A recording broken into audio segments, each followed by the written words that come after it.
Ready.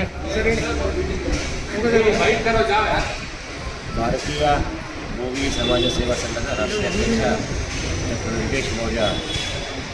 ನಾನು ಈಗ ಮಾನ್ಯ ಮುಖ್ಯಮಂತ್ರಿಗಳಾದಂಥ ಡಿ ಕೆ ಶಿವಕುಮಾರ್ ಅವರನ್ನು ಭೇಟಿ ಮಾಡಿ ಕರ್ನಾಟಕ ರಾಜ್ಯ ಸರ್ಕಾರ ಅಧೀನದಲ್ಲಿರುವಂತಹ ಭೋವಿ ಅಭಿವೃದ್ಧಿ ನಿಗಮದಲ್ಲಿ 2018ರಿಂದ 2020 ತನಕ ಸುಮಾರು 89 ಕೋಟಿ ರೂಪಾಯಿ ದುರುಪಯೋಗ ಆಗಿದೆ. ಭೋವಿ ಅಭಿವೃದ್ಧಿ ನಿಗಮದ ಕೆಲವು ಅಧಿಕಾರಿಗಳು, ಕೆಲವು ಮಧ್ಯವರ್ತಿಗಳು, ಕೆಲವು ಪ್ರತಿಷ್ಠಿತ ವ್ಯಕ್ತಿಗಳು ಸೇರಿಕೊಂಡು ಸುಮಾರು 1400 ಬಡ ಭೋವಿ ಕುಟುಂಬಸ್ಥರಿಗೆ 5 ಲಕ್ಷ 10 ಲಕ್ಷ ಅವರ ಹೆಸರಲ್ಲಿ ಡ್ರಾ ಮಾಡಿ ಕೇವಲ 10,025 ರೂಪಾಯಿ ಅಷ್ಟೇ ಅವರಿಗೆ ಕೊಟ್ಟಿರ್ತಾರೆ. ಇದರಿಂದ 89 ಕೋಟಿ ರೂಪಾಯಿ ಹಣವನ್ನು ದುರುಪಯೋಗ ಮಾಡಿಕೊಂಡಿರ್ತಾರೆ. ಇದು 2022ನೇ ಇಸ್ವಿಯಲ್ಲಿ ನಾವು ಆಗಿನ ಸರ್ಕಾರದ ಮುಖ್ಯಮಂತ್ರಿಯಾಗಿದ್ದಂತಹ ಬಸವರಾಜ ಬೊಮ್ಮಾಯಿ ಅವರು ಮತ್ತು ಪಟಾಶ್ ಶ್ರೀನಿವಾಸ ಅವರಿಗೆ ದೂರು ಕೊಟ್ಟಿದ್ವಿ. ಅವರು ಅದನ್ನು ತನಿಖೆ ಮಾಡಿದ್ರು, ACB ಕೊಟ್ಟಿದ್ದರು.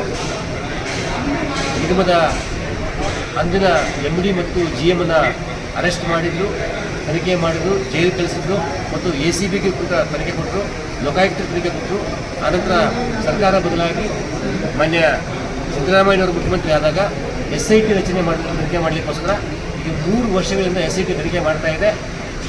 SIT ಈ ಕೂಡಲೇ ಚಾರ್ಜ್ ಶೀಟನ್ನು ಸಲ್ಲಿಸಿದ್ರೆ ಯಾರು ನಿಜವಾದ ಫಲಾನುಭವಿಗಳಿಗೆ ನ್ಯಾಯ ಸಿಗುತ್ತೆ, ಅಪರಾಧಿಗಳಿಗೆ ಶಿಕ್ಷೆ ಆಗುತ್ತೆ, ಅಪರಾಧಿಗಳು ಯಾರು ಯಾವ ರೀತಿ ದುರುಪಯೋಗ ಮಾಡ್ಕೊಂಡಿದ್ದಾರೆ ಅನ್ನೋದು ಕೂಡ ನ್ಯಾಯಾಲಯಕ್ಕೆ ಗೊತ್ತಾಗುತ್ತೆ. ಹಾಗಾಗಿ ಮಾನ್ಯ ಮುಖ್ಯಮಂತ್ರಿಗಳನ್ನ ಭೇಟಿ ಮಾಡಿ ಮುಖ್ಯಮಂತ್ರಿಗಳಿಗೆ